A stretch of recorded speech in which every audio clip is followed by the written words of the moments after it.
Mudah-mudahan semua dalam keadaan sehat ya. Dan tentunya sudah siap di depan layar kaca Anda kan. Karena ada saya Kak Rose menemani Anda di acara Rumpi No Secret. Ditemani oleh Daniel di pojok sana dan sudah hadir beberapa bintang tamu yang berbagi ceritanya. Salah satunya adalah tamu kita seorang komedian yang sekarang lagi fokus bercocok tanam. Ada Bang Narji, halo. Assalamualaikum. Jadi nanti kita mau tebak-tebakan nama-nama tanaman. Tapi nanti. Kok jauh-jauhan gini sih? Hah? Kok jauh-jauhan gini? Jauh-jauhan ya, kita jauh-jauhan dulu lah. Kalau udah kedekatan takut digosipin.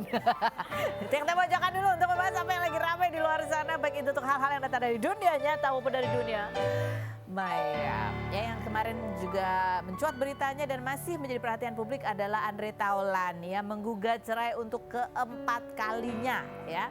Jadi tahun ini 2, tahun lalu 2. Ya, kalau tahun lalu itu pertama bulan April tahun 2024, tapi gugatannya tidak diterima karena dianggap tidak memenuhi persyaratan hukumnya, kayaknya nggak terpenuhi begitu. Terus kemudian mengajukan banding lagi di bulan September, tapi itu pun tidak bisa diterima juga di pengadilan. Ini adalah di Pengadilan Agama Tiga Raksa Tangerang. Pengajuan ketiga di tahun ini bulan April 2025. Nah itu juga nggak lanjut nih, walaupun sempat ada datang tuh beberapa kali sidang mediasi ya. Tapi nggak tahu nih alasannya kenapa. Tapi akhirnya di sidang keempat diajukan lagi 12 September di pengadilan yang berbeda, yaitu Pengadilan Agama Jakarta Selatan. Gitu. Karena kalau kata Bang Fahmi, ya nggak apa-apa dong pindahkan rumahnya Andre, soalnya banyak. Ada yang di Jakarta Selatan, ada yang di daerah Tangerang gitu. Kalau kita lihat di story Andre Taulany, captionnya adalah Let It Be. Dengan backsound lagu Terbuang Dalam Waktu dari Bara Suara. Tadi aku tanya ini lagunya tentang apa sih? Katanya tentang apa? Merasa terasing. Terasing sendiri, terpisah gitu. Kenapa? Mungkin karena istri dan anak-anaknya lagi nggak ada di Indonesia. Gitu nggak sih? Aduh sampai batuk. Karena kalau kita lihat postingan istrinya Erin itu lagi nganter anaknya kuliah di London. Ya. Terus juga dia merepost sebuah kata-kata yang bunyinya adalah mau berterima kasih kepada orang-orang yang tidak sedarah tapi kebaikannya melebihi apapun. Makasih selalu peduli dan gak pernah perhitungan dalam hal apapun. Semoga kalian bahagia selalu. Ini ditambah lagi, terima kasih untuk semua sahabat-sahabat baikku gitu ya. Ini adalah postingan pasca keluar tuh beritanya bahwa Andre mengajukan gugatan yang keempat dan gugatannya sudah diajukan dari tanggal 12 September, sidang perdananya nanti di tanggal 24. Berarti minggu depan ya. Komentar netizen coba kita baca. Kalau udah ucap talak terus, PA-nya tolak melulu itu gimana hukumnya? Katanya gitu ya. Oke, sepengetahuan aku ya, kalau talak itu mungkin kalau udah 3 kali secara agama mungkin hitungannya gitu. Tapi ini kalau pengadilan agama itu kan dalam urusannya administrasi negara, gitu nggak sih? Gitu nggak sih Pak Haji? Sebenarnya kalau belum pernah. Amit-amit jangan sampai ya.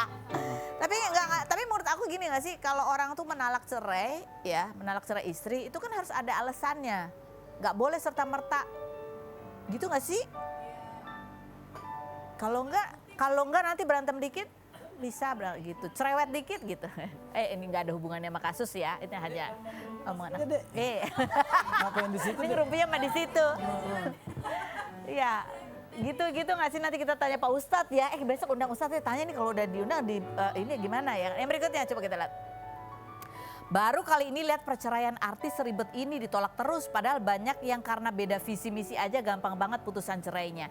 Ini tahu nggak kenapa? Karena salah satu pihak kan ingin mempertahankan pernikahan. Jadi nggak semudah itu. Kalau dua-duanya sepakat, nah ya mungkin ya udah, kan namanya akad tuh kan perjanjian. Perjanjian kan harus dua-duanya sepakat. Kalau salah satu nggak sepakat ya agak gitu, susah ya enggak. Terus yang berikutnya coba, kalau aku jadi istrinya ngapain bertahan kalau suami sudah nggak cinta lagi? Jika kalau balik juga nggak akan bisa sama seperti dulu lagi. Ya tapi pernikahan itu yang benar ya. Kalau aku kan nggak benar. Ya memang kan gitu, harus diusahakan terus. Karena namanya masalah, ya kan Bang Narji ya nggak? Saya lagi nggak ngomongin itu, saya lagi ngomongin ngawinin pohon. Ini urusannya sama pohon sekarang ya. Tapi kalau ya kemarin kalau cuplikan wawancaranya kuasa hukumnya Andre ya, Bang Fahmi itu bilang ya susah kalau misalnya salah satu nggak pingin bercerai gitu. Itu seperti sempat kan ada ada isu berita bahwa Erin, istrinya Andre itu menggugat gonogini yang nilainya banyak. Tapi sudah diklarifikasi sama kuasa hukumnya Erin bahwa bantah tegas isu harta gonogini. Erin itu hanya tidak ingin bercerai dari Andre Taulany gitu. Sementara kalau dari kuasa hukumnya Andre Taulany, Bang Fahmi Bahmid mengatakan ini kan masalah sengketa batin. Susah kalau batin sudah nggak mau gitu, emosi dia. Sekarang sudah saatnya kita wawancara Bang Narji. Kita lihat dulu postingan curhatan istrinya ya. Ternyata curhatannya bukan tentang Bang Narji kok. Assalamualaikum teman-teman. Karena pemberitaannya katanya aku dan suami punya tanah 1000 hektar. Jadi banyak sekali yang DM ke aku buat beli tanahnya. Sebelumnya terima kasih media udah kasih kabar manis dan doa indahnya. Tapi tolong lain kali di cross check lagi. Anda dapat berita itu dari mana? Saya dan suami nggak pernah merasa memberi statement bahwa kami punya tanah 1000 hektar.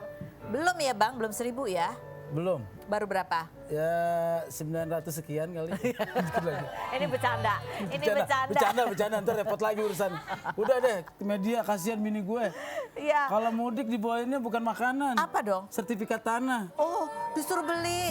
Suruh beli gitu kan. Serius? Kasihan juga. Enggak, ini serius apa bercanda nih? Serius, gue tuh kalau mudik itu banyak tamu yang datang itu datangnya nawarin tanah. Oh. Jadi gue kan kasihan juga bini gue kan.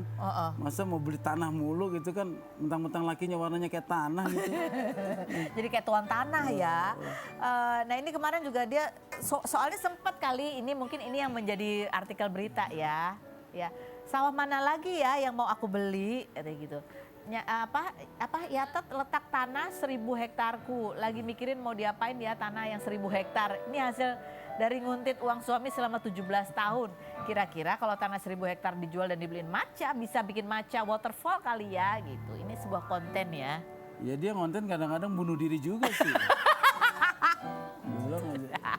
Tapi kalau dari pengalaman ya orang nawarin tanah, ada yang miris-miris gitu nggak sih ceritanya pas nawarin tanah? Kadang-kadang sampai ya maaf gitu ya, pernah datang ke rumah sambil bawa impusan. Serius nih, aduh kasihan. Bilangnya saya ini pasien cuci darah, tolong dibantu tanah saya gitu kan. Ya akhirnya kan kita yang seperti itu datang ke rumah, akhirnya kita nggak ngomongin soal tanah, kita bantu soal penyakitnya aja. Kayak gitu ya, buat saya sih buat itu kayaknya doa aja. Buat saya fitnah yang baik adalah doa. Iya. Dulu waktu kecil saya kan sering difitnah tuh, Narji ganteng gitu kan. Saya anggap itu doa. Tapi kan hasilnya benar kan? Iya. Begitu dewasa, akhirnya meskipun gak ganteng, aku dapat istri yang cantik kayak Yoi. Jadi apapun itu disyukuri kita lah ya. syukurin aja. Nah ini Kalau masalah tanah 1000 hektar itu bayangin. 1000 hektar itu berapa sih luasnya kan? iya. Konglomerat doang yang punya segitu. Tapi kan bukan tidak mungkin ya, tapi Ya, doain insya Allah, aja ya. doain aja. Jadi ini belum bisa beli karena limit kartu debitnya gak nyampe. Iya, ATM-nya nggak muat angkanya. Kalau buat Nulisnya. 1000 hektar gitu kan.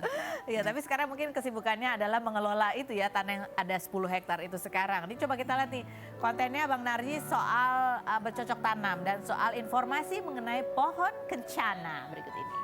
Kalau bisnis pohon dari dulu. Oh, dari dulu. Dari zaman kuliah itu saya memang udah mulai main bisnis pohon-pohonan. Oh, pohon ya. Pohon hias terutama. Pohon hias, tanaman-tanaman hias juga termasuk. Tanaman hias Oh, oke. dari beringin Jepang, ketapang kencana, kemudian tabebuya. Oke, ini komentar netizennya tapi ini ada banyak polisi-polisi netizen ya yang gini. Yakin bang akar aman untuk lantai, ketapang kencana akarnya keras bisa merusak lantai dan pondasi, terus rontok banget dan suka ada ulet. Coba deh cari-cari artikel, udah banyak katanya gitu. Ya cenderung Gimana, lebih Bang? aman sih dibanding kita nanam pohon jenis pohon pelindung yang lain seperti beringin atau kita juga nanam pohon yang lain kan itu juga termasuk pohon yang banyak ditanam di perumahan-perumahan itu berarti memang aman sebenarnya. Oh iya, Cenderung iya. lebih aman. Tapi bang kalau lihat di komentar netizen ya, ini kan secara teknis terus langsung kayak mengkoreksi gitu. Lebih santai aja atau kayak aduh gitu? Kalau saya sih yang namanya hujatan, yang namanya kritik dari lahir aja sudah dihujat kok. Begitu lahir aja kan bidannya ngeliat muka saya, Bu anaknya kok gini? Masa iya? Menurut gue udah biasa aja itu. Jadi santai aja ya Santai terima aja. ini ya. Ini ada satu lagi nih yang juga netizen berkomentar nih soal menjelaskan mengenai kembang kol. Kita lihat videonya berikut ini. Nah, milenial, lu taunya ini kembang kol. Kalau orang Korea ini bilangnya kimchi. Lu taunya tinggal menikmati di restoran-restoran, di kafe-kafe. Lu nggak tahu kan pohonannya, ini pohonnya, ini bunganya. Ini yang kita nikmati jadi kembang kol atau kimchi. Bang, banyak yang protes. Ngerasa itu yang ditunjukin Bang Narji itu bukan kembang kol. Tapi gue seneng sih sama orang protes itu kan. Jadi gue senengnya kenapa? Kenapa? Mereka pada berantem aja di akun gue. Oh, engagementnya udah tinggi ya. Coba Gue kita lihat langsung seneng komentarnya kayak kayak gitu. apa sih bunyinya. Coba lihat. Dan jadi bercanda-bercanda juga mereka. Setahu saya kimchi dari sawi bang, bukan dari kol. Belum pernah lihat kimchi dari kol. Kalau ada pengen lihat. Yang berikut ada lagi komentarnya. Lah itu kubis atau kol. Kalau kimchi dari sawi putih. Kalau kembang kol mirip brokoli, suka dibuat capcay. Malah bertukar resep masakan ya. Yang berikutnya. Lah sebenarnya dia apa kita yang nggak tahu kembang kol. Nah itu gue senengnya kayak gitu. Dari kesalahan akhirnya gue bisa banyak dapat ilmu dari netizen. Oke. Nah, Oke sekarang kita mau cek sekarang. Yang manakah yang namanya kembang kol? nah ini. Udah tahu ya nih ya, ini ya. Ya, Ini ini- bisa dimasak buat apa bang? Ini kembang kol nih.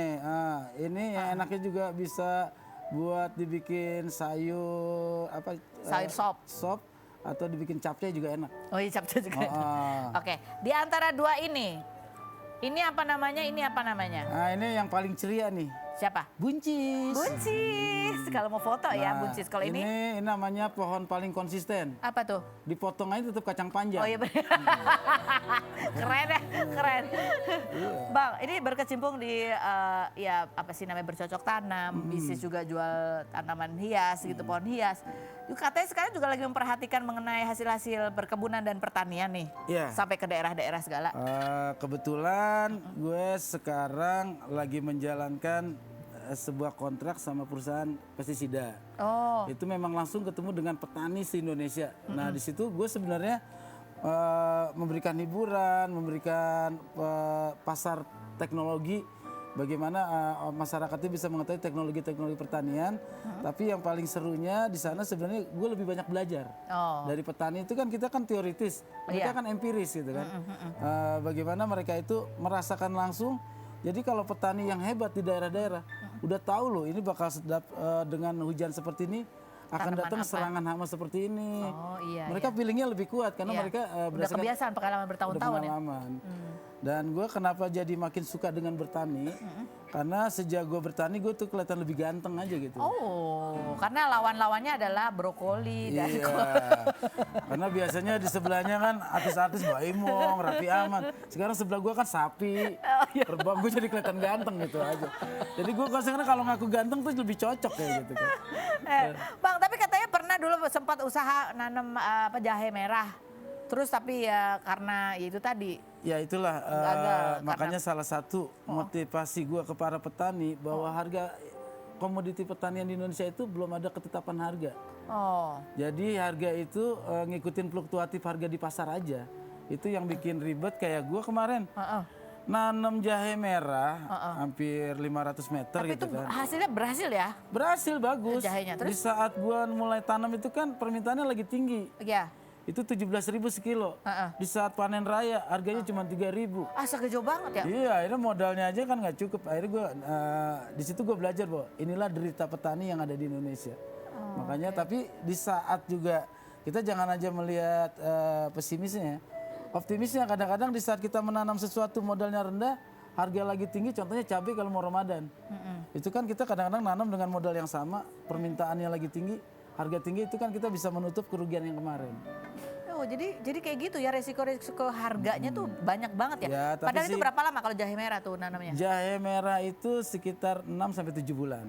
Oh ya ampun. Jadi invest duitnya ketahan di situ tuh sekitar kurang Iya. lebih ya modal Ya kalau tanaman. petani seperti itu, tapi kan sekarang kita bersyukur juga ya. Pemerintah kita sekarang udah menetapkan harga gabah. Oh, ada Sudah harga dasarnya. ketetapan. Jadi Ya bisa naik mudah-mudahan turun, aja range komoditi yang segitu lain aja. juga ngikutin kayak gitu kan. Oh, oke. Kayak nanam cabe itu kan sering ada rugi kan. Iya. Yang stabil itu kita nanam cabe-cabean. Iya. Harganya- Maksudnya plastik dari plastik. Iya, yang plastik.